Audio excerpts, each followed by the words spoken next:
L'Église catholique fait mémoire de la conversion et de la mission de saint Paul. S'agissant du pharisien juif Saul qui devient l'apôtre Paul, le mot conversion n'est pas vraiment exact. Il y a conversion quand la grâce de Dieu fait passer de l'athéisme et de l'incroyance en la foi. Saul était déjà un vigoureux croyant, et combien, dans le Dieu unique de la Bible, mais il avait encore à faire la rencontre du Christ Sauveur sur le chemin de Damas. Pourquoi cette fête de Saint Paul au 25 janvier, sans doute pour faire comme le pendant de la fête du magistère de Saint Pierre à Antioche le 22 février. On prolonge ainsi la fête de la manifestation du Christ Sauveur du monde par une double épiphanie, Pierre et Paul choisis si différents, pour être d'autant plus complémentaires, par Jésus devenu leur unique passion. Jusqu'au martyr, attestez que c'est uniquement en son nom que le salut de Dieu est accordé et offert à tous les peuples. Épiphanie et manifestation du Christ, c'est l'essentiel de la rencontre sur la route de Damas entre le Seigneur de la gloire et celui qui sincèrement, croyait devoir le combattre de toutes ses forces. Une rencontre formidable de grâce qui, bien plus qu'une conversion, est vocation à la mission.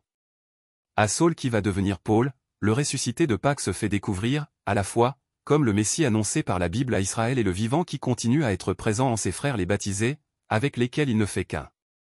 Le Christ n'a pas dit à celui qu'il vient bouleverser de fond en comble, « Pourquoi est-ce que tu persécutes mes serviteurs ?» mais « Pourquoi est-ce que tu me persécutes, moi, en mes frères ?» Ainsi Paul va-t-il comprendre pour toujours la réalité fondamentale de l'identification entre le Christ et les membres de son corps qui est l'Église.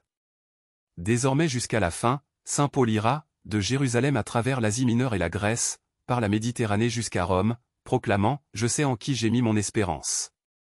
Je vis dans la foi au Fils de Dieu qui m'a aimé et s'est livré pour moi. » Paul signifie en latin faible, Paulus. Saint Paul peut nous redire « C'est ma faiblesse que je suis fort par la puissance du Christ qui repose sur moi. » Saint Paul, priez pour nous. Évangile. Allez dans le monde entier, proclamez l'Évangile. Alléluia. Alléluia. C'est moi qui vous ai choisi du milieu du monde. Afin que vous alliez, que vous portiez du fruit. Et que votre fruit demeure, dit le Seigneur. Alléluia. Évangile de Jésus-Christ selon saint Marc. En ce temps-là, Jésus ressuscité dit aux 11 apôtres. Allez dans le monde entier. Proclamez l'Évangile à toute la création. Celui qui croira et sera baptisé sera sauvé. Celui qui refusera de croire sera condamné.